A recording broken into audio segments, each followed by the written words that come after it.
ایک گرو اور چیلا دونوں چور تھے۔ ایک مرتبہ دونوں جا رہے ہیں، رات کا وقت ہے، دور ایک گھر نظر آیا، وہاں دیے روشن تھے، چراغ روشن تھے۔ تو چیلا پوچھتا ہے گرو سے کہ گرو جی یہ گھر دیکھ کے کچھ یاد آیا؟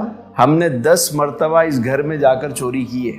گرو کہتا ہے ہاں یاد آیا، لیکن دیکھو آج بھی اس گھر میں چراغ روشن ہے، اس گھر میں دیے روشن ہیں، اور آج بھی ہمارے گھر میں اندھیرا ہی ہے۔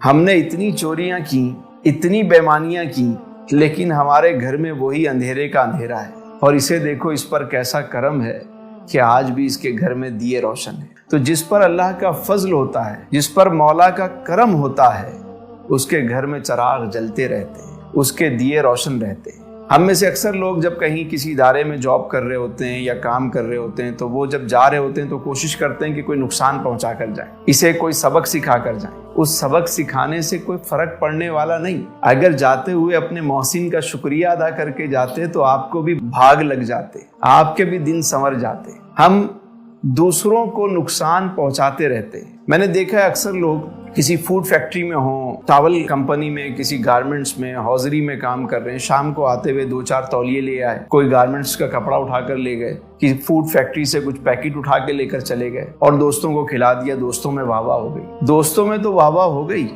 لیکن آپ کے حصے میں تو گناہ آ گیا کہ آپ بغیر پوچھے بغیر اجازت ایک چیز اٹھا کر لے آئے۔ آپ دیکھیے کہ موٹر مکینک کی دکان پہ بچہ کام کر رہا ہے، جاتے ہوئے کوئی پارٹس اٹھا کے لے جاتا ہے، کوئی چیز چھپا کے لے جاتا ہے۔ سارا دن محنت کرنے کے بعد سوچئے پورا مہینہ محنت کر رہے ہیں، ایک بالٹی پوری دودھ سے بھری ہوئی ہے، اور سوچیں اس میں اگر ایک کوئی ناپاک چیز ڈال دیں تو کیا وہ بالٹی پاک رہے گی؟ ہم سارا مہینہ محنت کرتے ہیں، لیکن کوئی ایک حرکت ہم ایسی کرتے ہیں جس سے اپنی ساری روزی کو جو ہے نا وہ ہم خراب کر دیتے ہیں۔ تو خدا را خیال کیا کریں، ہم دوسرے کو فائدہ پہنچائیں گے جبھی ہمیں فائدہ پہنچے گا۔ آپ سمجھتے ہیں کہ بہت سارے لوگ انہوں نے فراڈ کر کے 2 نمبری کر کے بڑا مال کمایا، بہت پیسہ کما لیا، بہت ساری چیزیں ہو گئی۔ کیا کبھی ان کے قریب بیٹھ کے دیکھا ہے؟ ان سے کھانا تک نہیں کھایا جاتا، رات کو بغیر گولی کے انہیں نیند نہیں آتی، سکھ چین سب ختم ہو گیا۔ اللہ نے بڑی نعمتیں دی ہیں، اس کا شکر ادا کریں، اور کبھی کسی کے لیے نقصان کا باعث نہ بنے۔ کوشش کریں